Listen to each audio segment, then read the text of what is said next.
بسم اللہ الرحمن الرحیم۔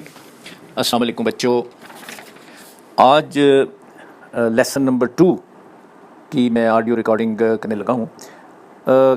کل کا جو لیسن تھا، لیسن نمبر 1، اس میں ہم نے بات یہ کی تھی کہ عربی زبان کے جو حروف الہجا ہیں 28 یا 29 اور ان کے اوپر جو حرکات یوز ہوتی ہیں، پیش، زبر، زیر، تنوین اور جزم، یہ جب آپس میں ملتے ہیں تو پھر حروف، ایک سے زیادہ حروف جب گروپ کی شکل اختیار کرتے ہیں تو وہ لفظ بن جاتا ہے۔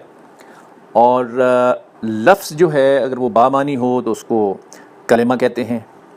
اور یہ کلمہ جو ہے یہ اس کے 3 گروپس ہوتے ہیں عربی زبان میں، ایک اسم، فعل اور حرف، یعنی تمام کلمے یا کلمات 3 گروپوں میں ہم ڈال سکتے ہیں اور انہی سے آگے جملے بنتے ہیں ان کے کمبینیشن سے۔ تو کنکلوڈ ہم نے یہاں کیا تھا کہ یہ جو 3 گروپ ہیں، اسم، فعل اور حرف، یہ ہم انشاءاللہ العزیز سیپریٹلی آئندہ پڑھیں گے اور ان کو سمجھیں گے تاکہ ہم عربی کے جملے بنا بھی سکیں اور سمجھ بھی سکیں۔ تو آج ہم اسم کی بات کریں گے۔ اسم کسی شخص، چیز، جگہ، صفت یا کام کا نام ہوتا ہے۔ اور اسم جو ہے اس کا جاننا کیوں ضروری ہے اور اس کے بارے میں کیا جاننا چاہیے تاکہ ہم اس کو صحیح طریقے سے استعمال کر سکیں۔ جاننا تو صاف ظاہر ہے، اس لیے ضروری ہے کہ جب تک اسم کے بارے میں صحیح معلومات نہیں ہوں گی تو ہم جملے نہیں بنا سکیں گے، ان کو صحیح طریقے سے استعمال نہیں کر سکیں گے۔ لہٰذا یہ ضروری ہے کہ ہم اس کے بارے میں، اسم کے بارے میں اچھی اور تفصیل سے معلومات حاصل کریں۔ اور یہ ضروری ہے کہ یہ تفصیلات جو ہیں آئیڈینٹیفائی کی جائیں کہ وہ کیا جاننا چاہیے۔ اسم کے بارے میں 4 چیزیں جاننا بہت ضروری ہے۔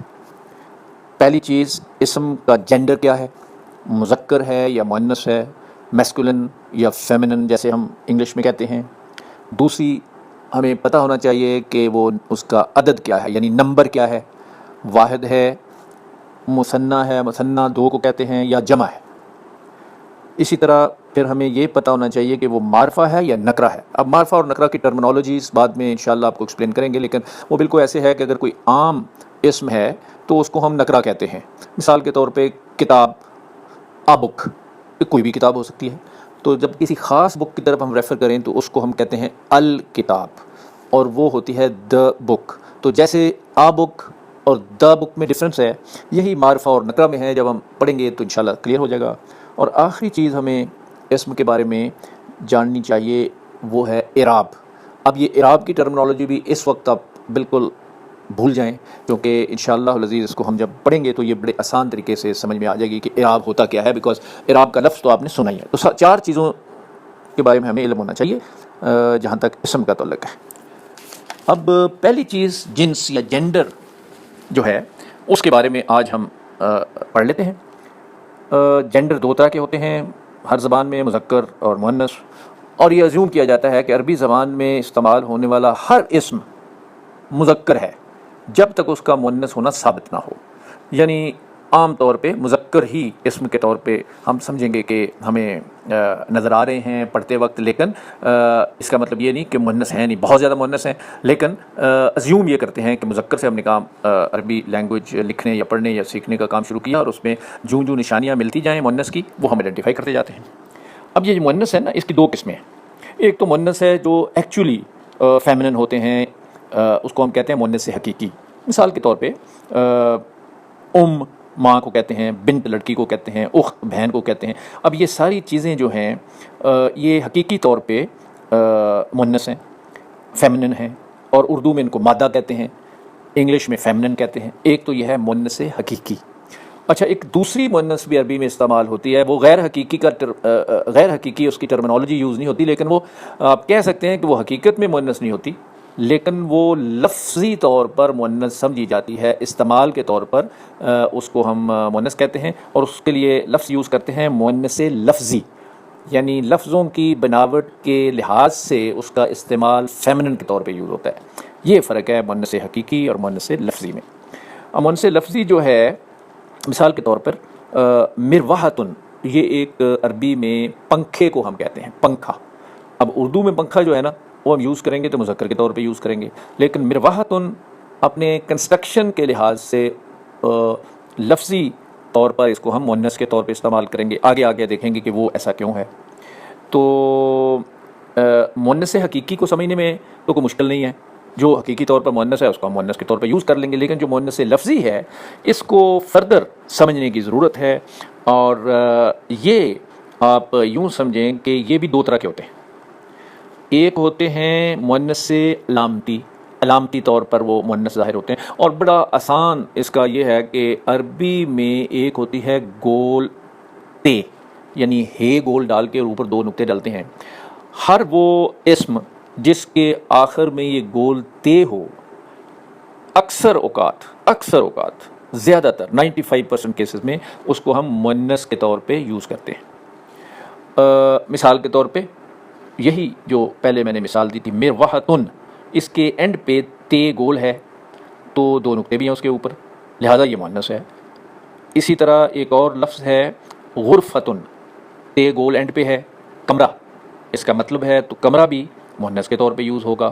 سو ایک نشانی تو یہ ہے کہ ہر وہ اسم جس کے آخر میں گول تے ہو، یا اس کو ہم تائے مربوطہ بھی کہتے ہیں. گول تے عام طور پہ عربی میں اردو میں کہہ لیتے ہیں، عربی میں تائے مربوطہ، یعنی ایسی تائے جو ربط کے ساتھ مربوط ہے اپنے اوریجنل لفظ کے ساتھ، تو جس کے اینڈ پہ یہ ہو اس کو ہم عام طور پہ مؤنث سمجھتے ہیں. اسی طرح ایک دوسرا حرف بھی ہے الف تانیث، وہ اگر کسی لفظ کے یا اسم کے آخر میں ہو تو وہ بھی مؤنث کنسیڈر ہوتے ہیں. وہ تھوڑے ہیں، اس کے بارے میں ہم بعد میں بات کر لیں گے.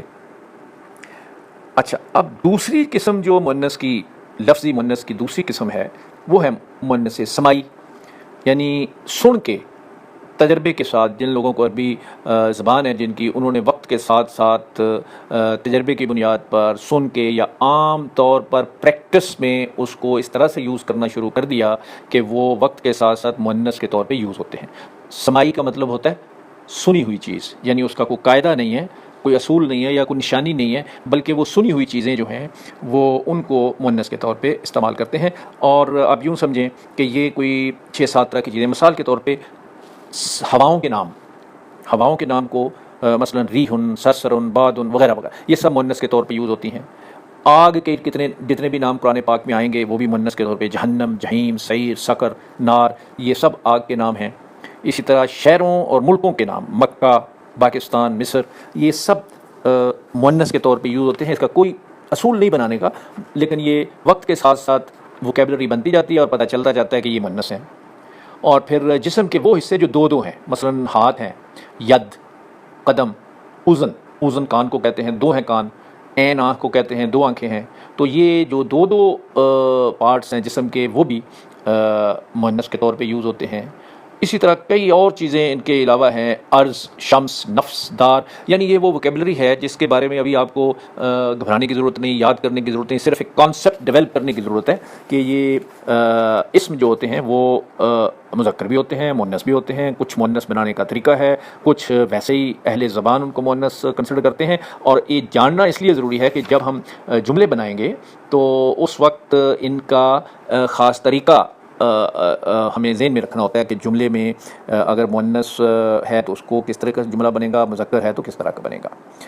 اچھا، ایکسیپشنز ہمیشہ ہوتی ہیں. اچھا، اس کے بعد اب اسی مؤنث اور مذکر کے سلسلے میں ایک آخری بات جو میں نے کرنی ہے وہ یہ ہے کہ مثلاً اگر ایک لڑکے کے بارے میں یہ کہا جائے کہ وہ اچھا ہے تو اس کی عربی ہے صالحن، صاد، الف، لام، ہا اور اوپر 2 پیش، یہ اس کی عربی ہے. اس وقت ہم اس کی تفصیل بھی نہیں جاتی کہ یہ عربی کیوں اس کی بنی، بٹ آپ جسٹ ٹیک اٹ کہ جی یہ صالحن اچھے ہونے کی عربی ہے. یہ مذکر کے لیے یوز ہوتا ہے. اگر اس کو ہم مؤنث بنانا چاہیں تو اس کا آسان طریقہ یہ ہے کہ آخر میں وہ تائے مربوطہ لگا دیں، یعنی گول تے لگا دیں، تو یہ بن جائے گا صالحتن. تو وہ اصول جو میں نے بتایا تھا کہ آخر میں تے لگے تو یہ مؤنث بن جائے گی. اسی طرح حسن، حسنتن، مسلمن مسلمتن، تو یہ مذکر سے مؤنث بنانے کے جسٹ چند مثالیں میں نے دی ہیں۔ تو آج کا جو لیسن نمبر 2 ہے اس میں ہم نے صرف ایک بات کی ہے، وہ یہ کہ اسم کے بارے میں 4 چیزوں کا جاننا ضروری ہے۔ اس میں سے پہلی چیز ہے جینڈر، اور میں نے صرف جینڈر کے بارے میں ہی یعنی مذکر مؤنث کے بارے میں مختصر سی بات کی ہے۔ جب ہم ڈسکشن کریں گے تو اس میں اور تھوڑی سی تفصیل بتائیں گے، اور پھر ہم انشاءاللہ العزیز اس سے آگے جب بڑھیں گے تیسرے لیسن میں تو پھر ہم بات کریں گے واحد جمع کی یا نمبر کی۔ تھینک یو ویری مچ، اللہ حافظ۔